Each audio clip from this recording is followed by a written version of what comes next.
Hello viewers, and welcome to part 2 of our video presentation entitled Trusts and Trust Administration. My name is Richard Land. I'm an attorney and a member of a Danbury, Connecticut law firm known as Chipman, Mizuko, Emerson. When do trustees run into trouble? In my experience, it seems to be in these 6 areas. Accountings, including problems resulting from commingling, which we mentioned earlier. Investments, or the way that trustees go about making investment decisions. Self-dealing, contractual commitments trustees make on behalf of a trust. Tort claims, including environmental problems. I'll talk about what a tort is later. And erroneous payments and distributions. Let's talk first about accountings. The trustee's obligation to account may depend on whether the trust is established by the terms of a will, that's called a testamentary trust, or by an agreement or declaration of trust, that's called a living trust. In Connecticut, a trustee of a testamentary trust is required to file accountings in the probate court, that's called a judicial accounting. In Connecticut, judicial accountings are not required for a living trust, but beneficiaries can invoke the probate court or the superior court to require accountings even for living trusts. Keep in mind that whether or not a court requires an accounting, the beneficiaries will be entitled to know about how the trustee manages the trust. And a trustee who wants to know that no beneficiary will make a claim against the trustee for a breach of the trustee's duties will want a release from the beneficiaries or the approval of a court. And in order to get that, the trustee must make adequate disclosures. That's what an account is. A disclosure of all the transactions which are made by the trustee. While we're talking about getting a release for the trustee so that the trustee can be confident that claims won't be made against him by a beneficiary in the future, let's talk about the Uniform Trust Code provisions that bar claims if the disgruntled beneficiary does not commence a proceeding within the period of time required for doing so. Section 70 of the UTC has a 1-year rule for beneficiaries who receive adequate information about the potential for a claim, and a 3-year rule for beneficiaries who do not receive such information. Let's briefly talk about how these rules work. The 1-year rule applies when the trustee sends the beneficiary a report that includes enough information for the beneficiary to recognize that he may have a potential claim. For example, maybe the report shows the trustee's compensation at a certain level.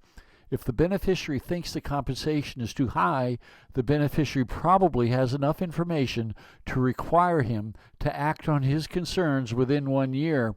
But for the 1-year rule to apply, the report must also include a notice to the beneficiary that the beneficiary has only 1 year in which to commence a proceeding.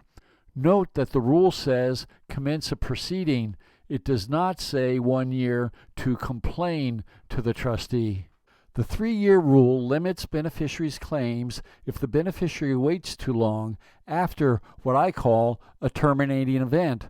When I talk about waiting too long means not commencing a proceeding within 3 years of the terminating event, even if the beneficiary has not previously received adequate information, as we just talked about when discussing the 1-year rule.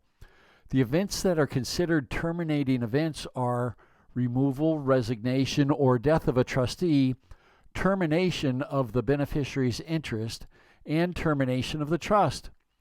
Trustees who are interested in achieving a final resolution of potential claims should keep the 1-year rule and the 3-year rule in mind. Now, let's get back to the nuts and bolts of accounting. The accounting starts with the inventory. That's a list of every asset initially received by the trustee and the value of each asset when it was received. The accounting will report on the income generated by each asset. Often it will be necessary for the trustee to maintain a separate bookkeeping account for the income. For example, that will be necessary when the person entitled to the income of the trust is different from the person who is entitled to the principal of the trust. And when the trustee incurs expenses that are paid from the trustee might need to decide how much of the expense should be paid from income and how much from principal. When the trustee sells an asset, the trustee must be able to show to the beneficiaries whether there was a gain or loss resulting from the sale. So the trustee must report on income received and expenses paid and all principal transactions. And while the trustee is doing so, he needs to be thinking about the Connecticut Principal and Income Act, because that's where all the rules are located that identify what kind of receipts are income and what kind are principal, and to what extent expenses and taxes are to be paid out of income or principal. And, of course, such decisions are the type that the beneficiaries should be very interested in. It may be the case that, although the trust has increased in value, the income account shows very little income because all the increase was the result of increases in the value of the principal. In that case, the trustee may have the authority, under Connecticut's Principal and Income Act, to make an adjustment between the income and principal accounts to achieve a fair and reasonable result.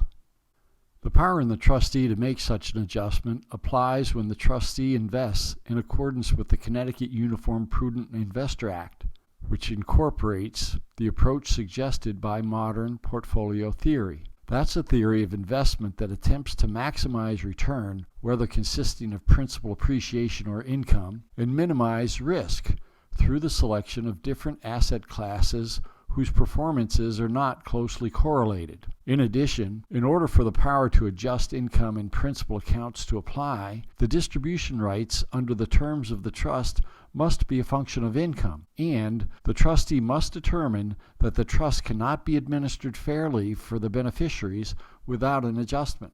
When the trustee is trying to figure out whether such an adjustment should be made, the Connecticut Principal and Income Act requires the trustee to consider the following: the nature, purpose, and duration of the trust, the intent of the person who established the trust, the beneficiary's circumstances, the trust's need for liquidity, regular income, and capital appreciation, the nature of the assets in the trust, the amounts involved, and what the income and principal accounts will look like after the adjustment, whether the trustee has discretion to pay principal or accumulate income, the effects of economic conditions, including inflation and deflation, and the tax consequences.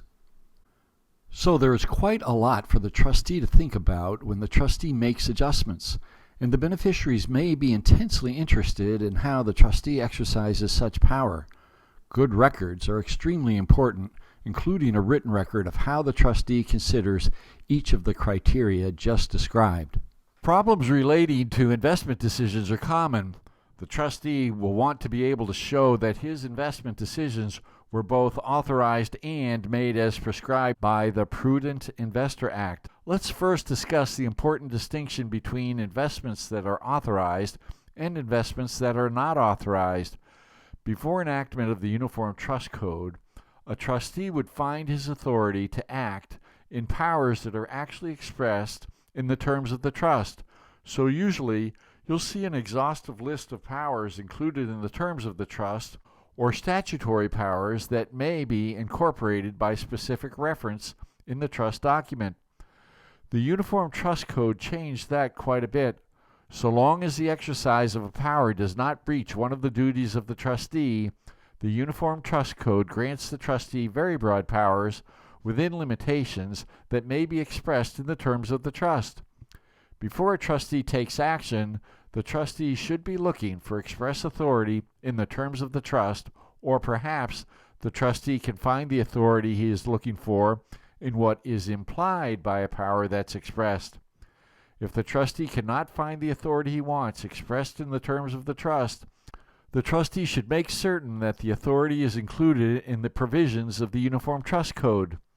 It's important that the trustee finds the authority because if the trustee performs an act which is not authorized, the trustee may be strictly liable for resulting losses, whether or not the trustee can show that the decision was made prudently. That's a very important point. The trustee must make certain that the action he is taking is authorized.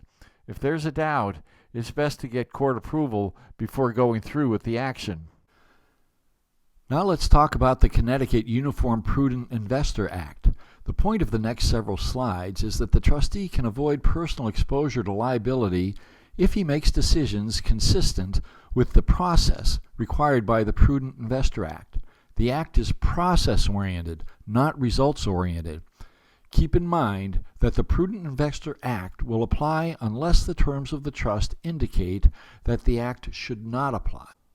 Under the Prudent Investor Act, investment decisions are evaluated in the context of the trust portfolio as a whole. An investment is evaluated on whether it is part of an overarching investment strategy based on modern portfolio theory with a focus on total return and reduction of risk. In a way, this repeals some old common law which required the trustee to justify each individual investment independently from all the other investments. Now, even if an individual investment could not be justified as a standalone investment, it can be justified if it performs a purpose related to the overall strategy. The trustee's standard of conduct is the key, not his actual investment performance. From a legal liability point of view, the question is, how did the trustee go about making his decisions, not whether it ended up being a good decision. The investment performance might be awful, and the beneficiaries may be hopping mad, but if the trustee can demonstrate that he considered all the important criteria, he very likely will be insulated from liability. So, let's talk about what the Prudent Investor Act says a trustee must consider. The trustee must consider general economic conditions, the possible effects of inflation or deflation, tax consequences of investment decisions, strategies, and distributions, the role of each investment in the overall portfolio, the expected total return from income and appreciation, related trusts and other resources of the beneficiaries, the need for liquidity, cash flow, and preservation of principal, an asset's special relationship to the purposes of the trust, the size of the portfolio, and the nature and duration of the trust. It's best for the trustee to prepare an investment policy statement which will cover all the factors required by the Prudent Investor Act. You'll find that the investment policy statement is very useful if your decisions are questioned by unhappy beneficiaries.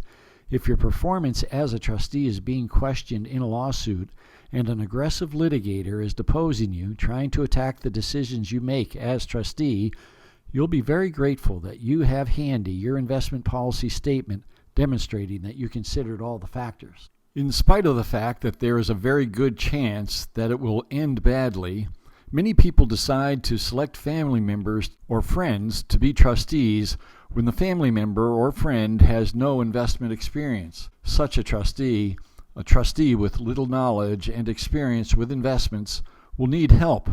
The Prudent Investor Act authorizes trustees to delegate their investment duties to an investment manager, but the selection of the manager must be made with care. The scope of engagement must be reasonable, and the trustee must review the manager's activities periodically. So far in discussing common problems trustees face, we have talked about accounting requirements and investment responsibilities. Now let's talk about self-dealing issues. We covered most of this in Part 4 of this screencast when we covered the trustee's duties. The trustee is to gain no personal profit from his activities as trustee other than reasonable compensation for services. So the trustee should not use his position as trustee to directly or indirectly benefit himself. For example, this means the trustee cannot compete with the trust for a transaction. That might come up, for example, when a trustee, while shopping for a good real estate investment for the trust, decides that the deal is so good he would rather purchase the property himself for his own personal benefit instead of purchasing the property for the trust. These types of situations involving self-dealing can come up in ways that are completely innocent. When that occurs and the trustee wishes to go through with a transaction that involves self-dealing, it's possible to complete the transaction, but the trustee should be careful to fully disclose the facts of the transaction to the beneficiaries and obtain their consent or to obtain court approval. Something for the trustee to keep in mind with respect to transactions that involve self-dealing is that unless the trustee obtains the necessary approvals, the transaction is void or voidable. This is especially important in real estate transactions. Suppose that George, as trustee, sells trust real estate to himself for George's own personal account. The land records would show a deed from George, as trustee, to George. On the face of the land records, therefore, it's clear that George engaged in an act of self-dealing. If George then tries to sell the property, the prospective buyer would be reluctant to purchase from George because the buyer would know that the transfer to George is either void or voidable. So that creates an unmarketable title in George. Assuming that the transaction would be good for the trust, and that George's motives were pure, and he was acting in good faith, George could solve the problem by asking the court to approve the sale from the trust to George, and the court's decree approving the sale would be recorded in the land records, thereby solving the problem. That's the end of part 2 of this screencast. In part 3, we will continue to discuss common challenges trustees deal with, including contracts the trustee makes, the trustee's liability for negligence, other tort claims, and environmental contamination. We will also discuss trustee compensation.